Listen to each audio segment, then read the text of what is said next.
How's it going, everybody? This is your Bernius one here, the Kingdom Hearts Union Cross video. Today we're going to be doing 5 PvP challenges to get the silver ticket, the first one anyway for the week. Yeah, I need 5 more to do, so we'll go get that silver ticket, and then we're going to do some... Oh, neat. Okay, cool. Union Cross, right. Then we're going to go do some ticket pulls, because I haven't done those yet for the week, from the previous week's event. Right now, this is kind of easier. I don't mind doing this so much right now, especially because it is a single Keyblade week. So... Single Keyblade weeks, man. They're good because they're a lot faster. You can get through them easier and everything. Horizon, let's go after you, buddy.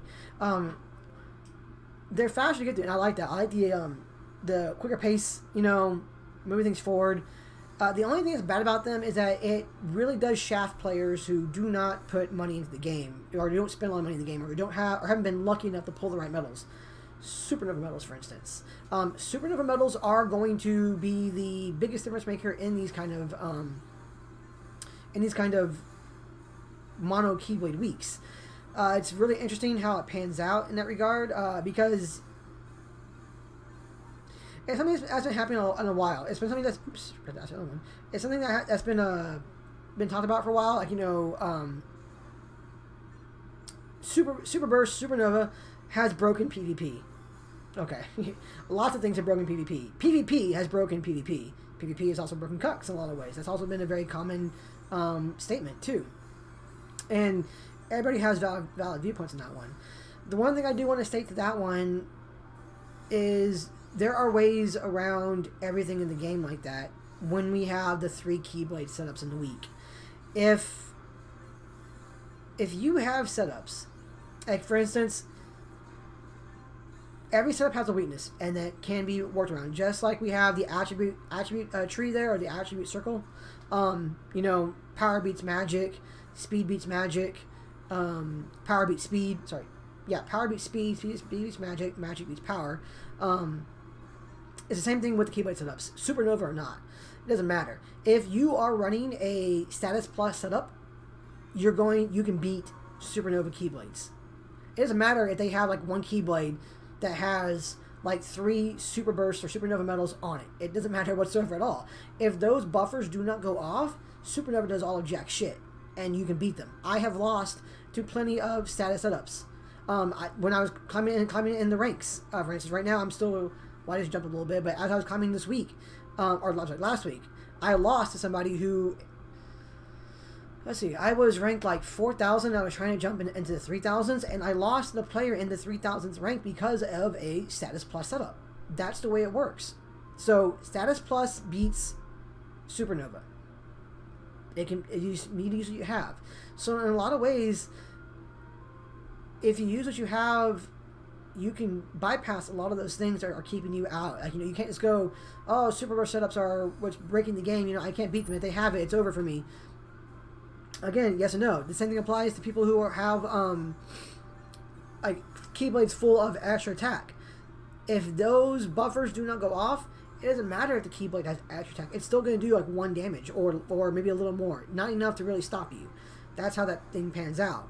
The same thing too. You can beat status plus setups by changing your Keyblade order or by changing the position of your buffers on your Keyblade. They can be beaten. This can be how it works.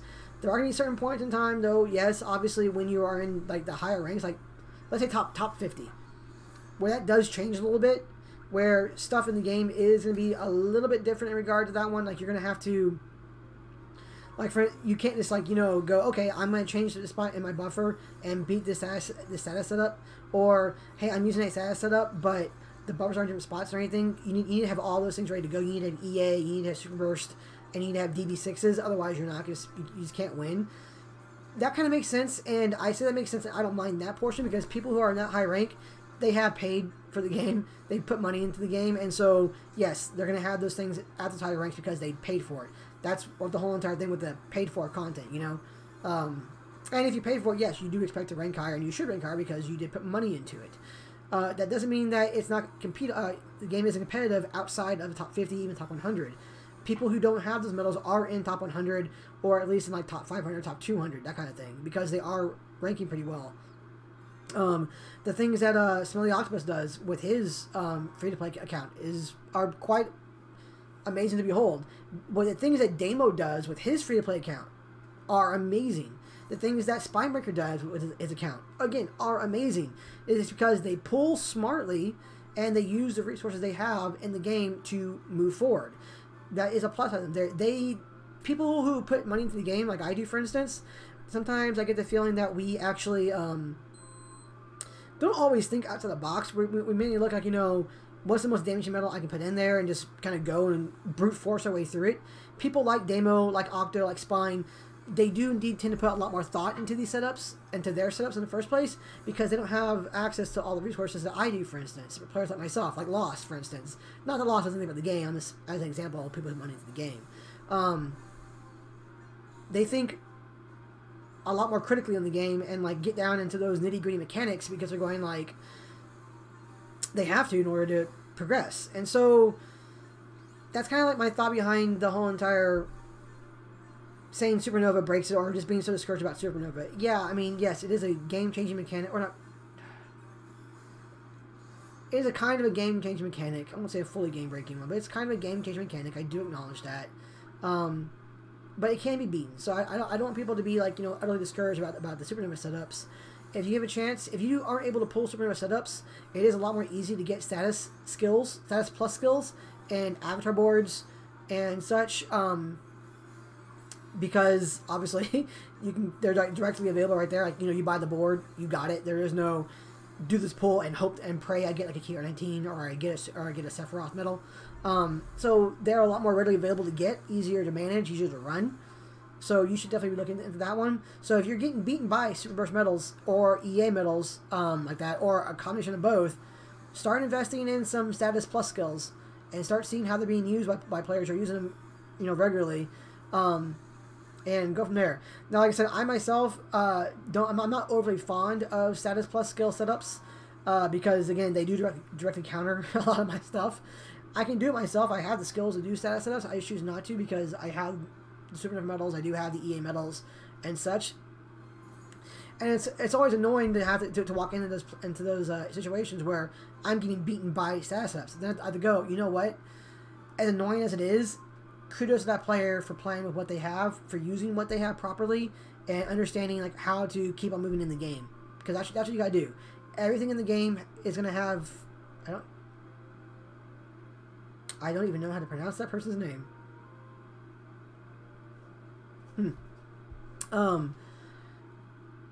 Everything in the game has a way to beat it out.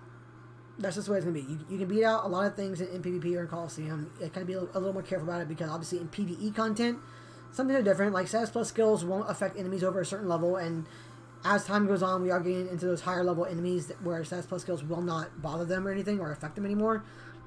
So you gotta watch out there. But in things like PvP, for getting like fairy tickets and everything, which are important to the game to get those tier 7s, even though that is also losing relevance with the fact that we can actually pull guaranteed versions of 7-star versions of new medals, and also we're guaranteed like 6 and 7 tier 6 and 7 medals at 7 stars per pull now in all of our pull systems.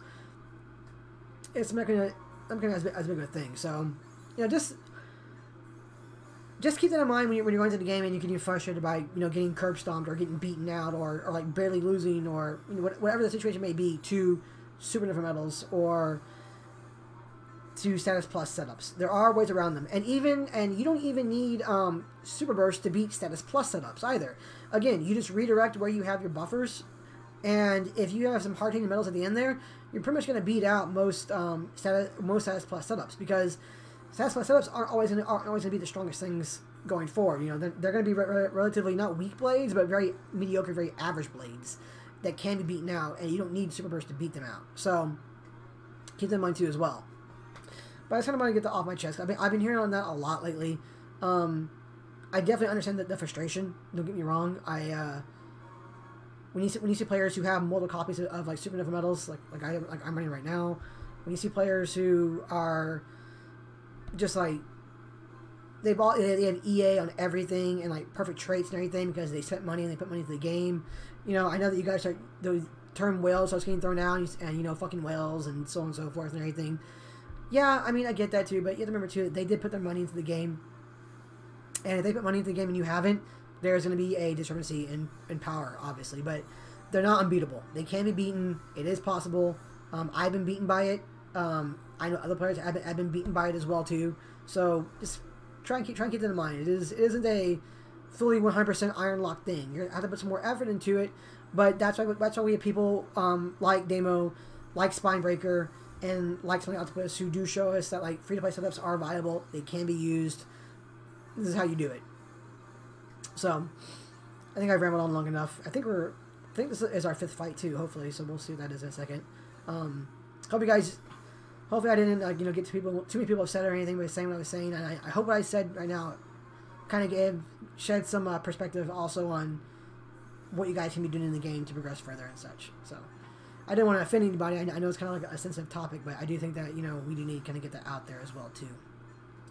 So I don't know why. Oh, that medal must have their defense medal on it. Okay, that makes sense. I was like, why is that nominated there?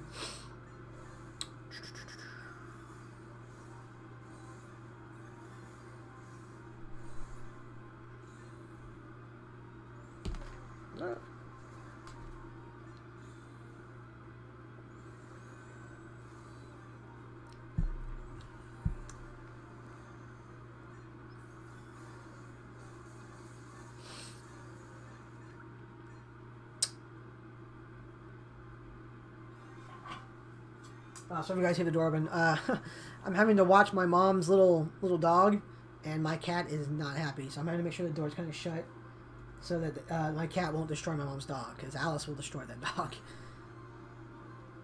Okay, there we go. 2-8. So we're at 2-8. Not too bad right now. And what was that? Our 5th one.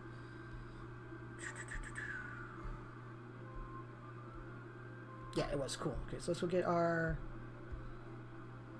ticket there. Okay, and let's go do some pulls, guys. If you guys want, I did do that pull in my last video, the other video talking about like the Blue Fairy deal and the Belgium situation. If you guys want to go give that a look-see as well. Okay, so we have 5 silvers and 3 tier 8s. Let's go. I'm for all tier 8s. I mean, what does it have to do? I don't need tier 8s. I don't need tier 8s. I don't want tier 8s. Nah, tier 8s are no big. They're no big.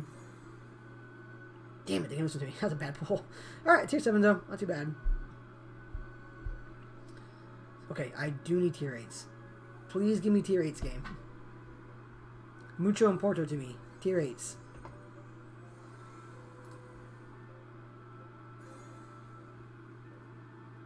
Oh, neat. Again, 7-star, right? Tier 7, right in the middle there. Alright.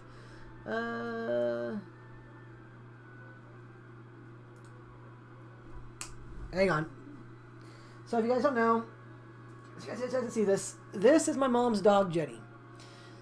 Yeah, I know. I'm not too fond of Jetty. She's very jumpy, but, yeah. Oh, there you go.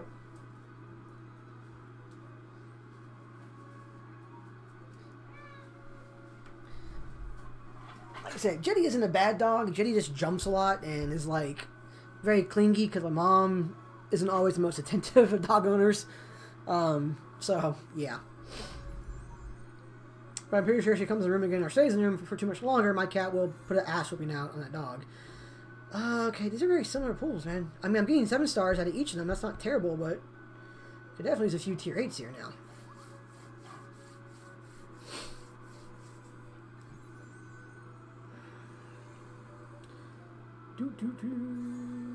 Ooh, okay, worse than that didn't happen.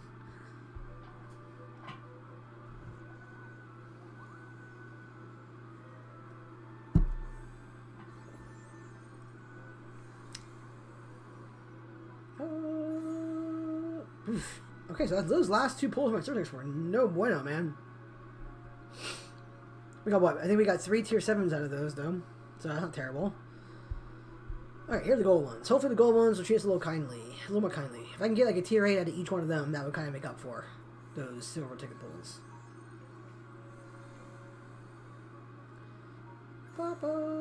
Okay, 2 tier 7s, alright.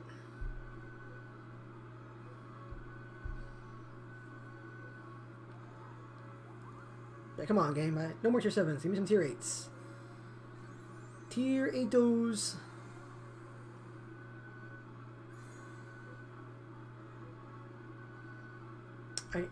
I don't know if I'm being trolled right now or what exactly.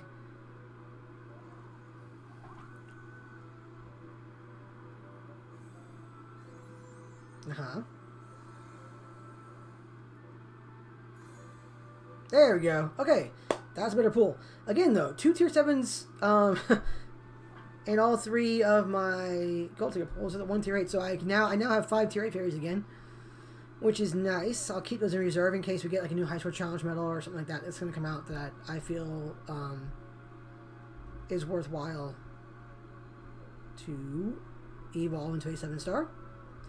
Let's see, where are we at?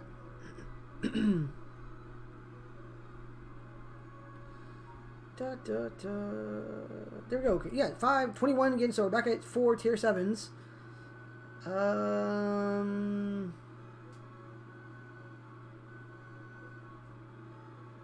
Honestly, at this point, I'm thinking that I might sell all those tier 1, 2, and 3 fairies. I might sell that second stack of tier 4s.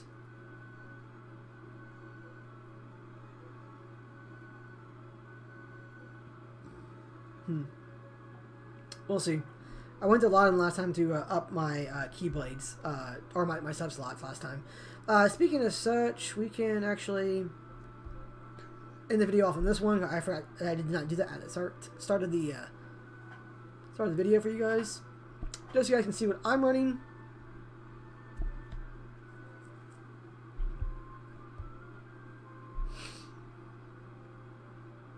There's one thing I can say, though, for this week for sure is that you need to have a DB4 and a DB6 set up on your Keyblade to advance further. Because people who are going to be in the higher ranks are going to have the DB4 and DB6 combo, and they're just kind of going to go from there. So my sub slots in this one are not too shabby. 1.903, almost at 2.0 on this one, but I have... The lowest I have are going to be the 0.012s, and they also be a 0.16 or higher at the moment, so that's looking pretty good. I'm using my Xion because I needed that maximum reverse buff for my Sephiroth when he first goes in. Otherwise, I might actually be running like my my foreteller medal, my Era, because for that 120% boost on that one. I would even potentially be using my Terra, which also does the same thing. It does give that upright and reverse buff and debuff, but he has a DB6 on him, and my DB6 medal right here is Gula. So there's that one, who's dealing some damage for me on that slot. And I don't have a good medal that doesn't have a DB4 on it that I could really use to still deal damage to replace him with. So DB4 will be on my Xion there, who will give my Sephiroth right here is buffs. He's a good Sephiroth. Triple strength, ground, gauge is +2, so not too shabby on him. Nominee again, it's strength, double strength, and EA on my nominee. Riku, of course, is double strength, ground, aerial, and EA on him with the AB7. I'm really thinking about putting the one of those Typus 8s on Nominee pretty soon because she has 0 cost, so there's no need not to do that. I only put the 87 max locks on her because I need the 87 max skill, but now I have others to go forward for that one. And my Spirit Slot, of course, is going to have my last Sephiroth with double strength, ground, aerial, and EA on him. So obviously my sub is going to do pretty well going forward into the PvP for this week on the single blade. Olympia was an interesting choice, honestly. I don't mind it. It's not terrible. I just wish there are a few small things I may tweak here and there on these Keyblade setups, but for the time being, it's going pretty well, I think. But yeah, that's me, guys. I'm going to end the video here. Kind of gone long enough now. Let me know, you guys, in the comments down below if you guys agree with me on my controversial statements on PvP at the moment, how to handle things like that with Super Burst or Supernova and all that. Because I think getting feedback from that one is going to be important going forward into the game, for sure. We get that discussion going, we can get dialogue going, and we can push things further out there here and there, hopefully in a positive manner without, you know, people being internet trolls and so on and so forth. But that's me, guys. As always, blah, blah, blah. Thank you so much for watching. Good luck in your guys' PvP ranks this week. In the end, you guys have a happy Thanksgiving, and I will see you guys in the next one.